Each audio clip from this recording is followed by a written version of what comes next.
كي دايرين؟ لاباس عليكم؟ كنتمنىكم تكونوا بخير وعلى خير. نتوما كتشاهدوا هذا الفيديو ديالي. كنقول لكم مرحبا بكم عند البساطه مع زينب، وعواش مباركه، الله يدخلهم بالصحه والسلامه وطولة العمر. اليوم البنات ان شاء الله الا بغى الله غنشارك معكم واحد جوج عواصير مركز، واحد بالحامض وواحد بالليمون، كيجيو رائعين بزاف واقتصاديين. وحنا ان شاء الله حنا في هذا الشهر المبارك، علاش ما نديروهمش في الدار ونبقاو نديروا العصير بهم، كيجيو زوينين ولذاذ.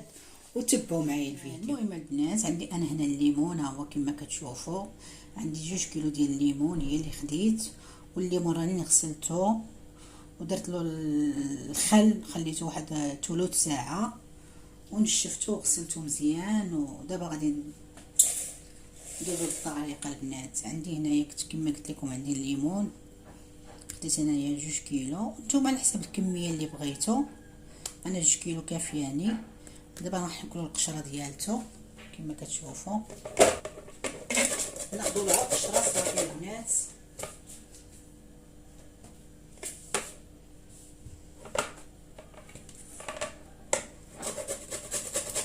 القشره رقيقه، ما ديروش هذيك القشره البيضاء، ما تحكوهاش، حكوا الفوقانيه رقيقه.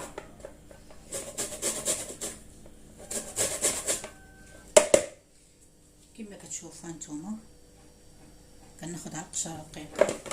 هانتوما ما كنوصلش للقشره البيضاء كما كتشوفوا البنات. غنكمل هذا الليمون ونرجع معكم. كما كتشوفوا البنات الليمون ديالو هو حكيناه. هانتوما كنحيدوا لك القشره الفوقانيه، ما كندخلوش حتى القشره البيضاء لداخل، هذيك الرقيقه الفوقانيه الحمراء. دابا غنعصر الليمون، خليكم معايا. كما كتشوفوا البنات هانتوما الليمون تبارك الله راه فيه الماء.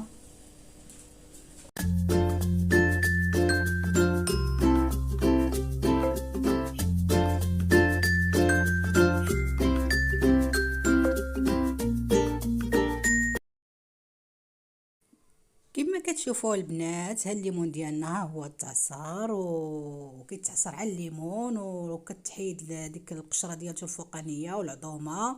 ودابا غنزيدو على ديك القشره الليمون اللي حكينا. المهم البنات، انا درت كيلو ديال السنيده. كل كيلو ديال الليمون كنديروا معاه نص كيلو ديال السنيده.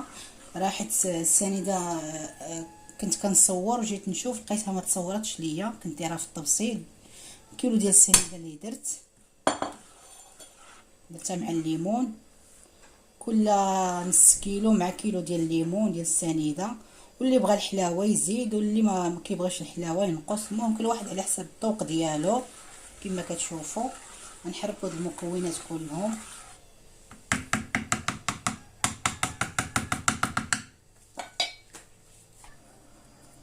دابا غنغطي عليها البنات في السلوفان ليله كامله.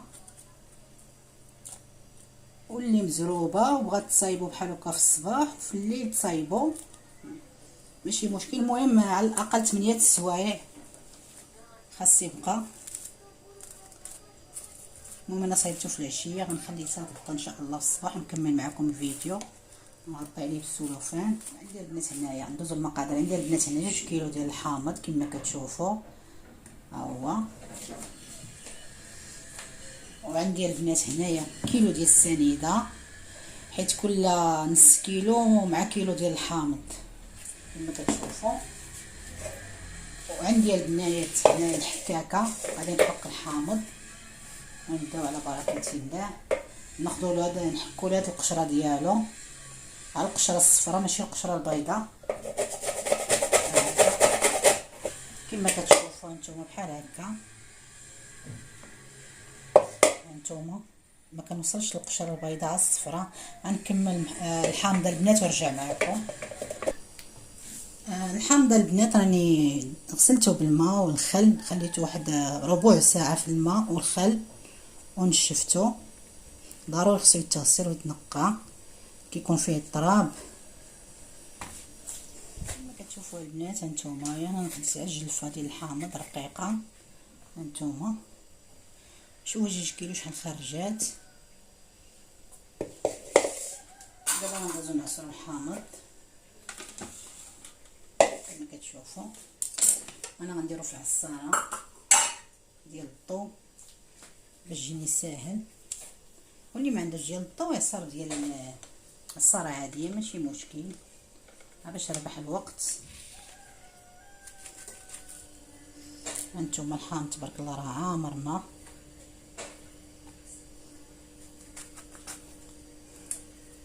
تبارك الله موجود.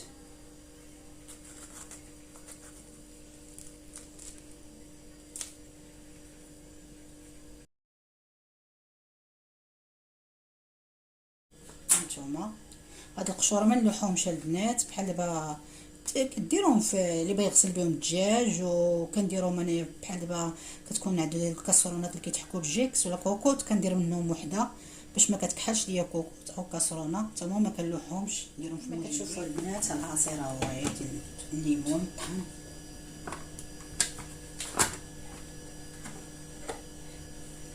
شوف كيتصفى داك العظومه ديالو كيبقاو الفوق.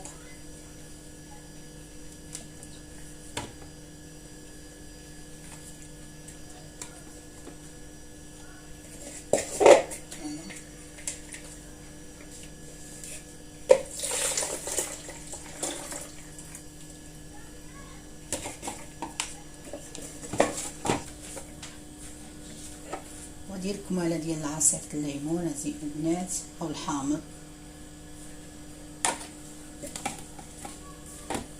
كما كتشوفوا. 2 كيلو راه كتخرج. هانتوما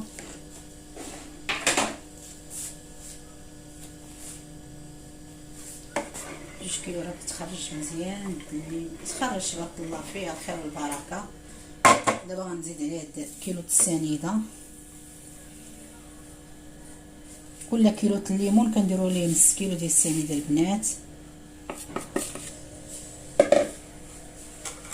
صافي غنحركوهم وغنغطيو بالسلوفان ليله كامله تيولي بحال السيرو. واللي مزروبه البنات كنتو مزروبين باش ديروا ليله كامله ديروه في الصباح وتخدموه بحال هكا بالليل على الاقل 8 سوايع.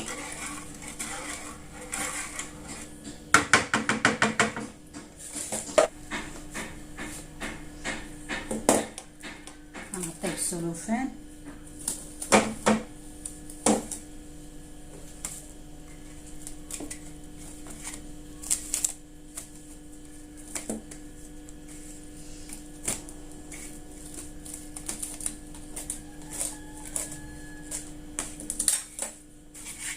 صافي ونخليه حتى الغدا ان شاء الله في الصباح ونكمل معكم الفيديو.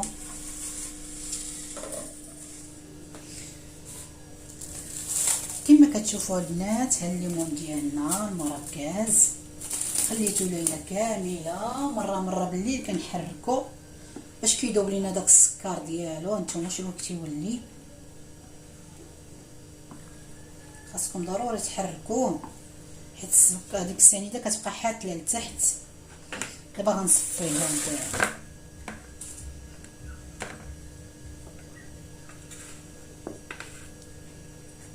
هاد الليمون البرتقال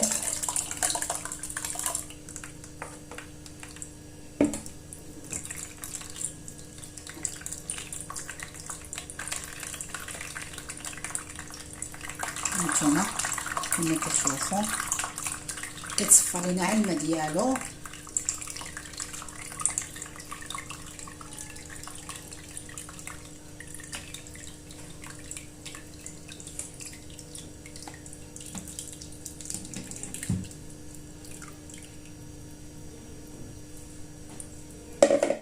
كتشوفوا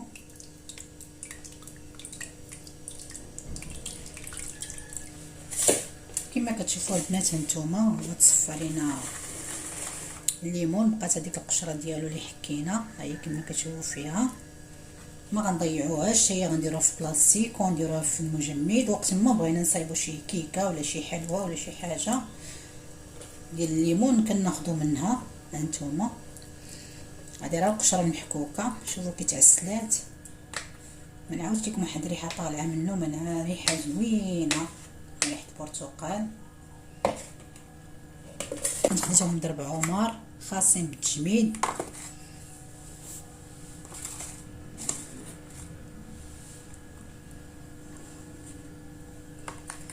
هانتوما شوفوا الليمون كي ولا، نحاول نعمر عادي.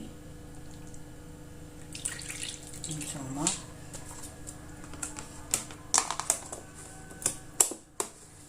كما كتشوفوا البنات، هذا المركز ديالنا هو جمد، كيجي زوين. هذا ديال الحامض، شوفوا كيجي معلك وما كيقصحش بزاف، ووقت ما بغيتو تهزوا منه كتشوفوا كتيجي تبارك الله وصل عنبي، كيجي بحال الشكل ديال الكلاص.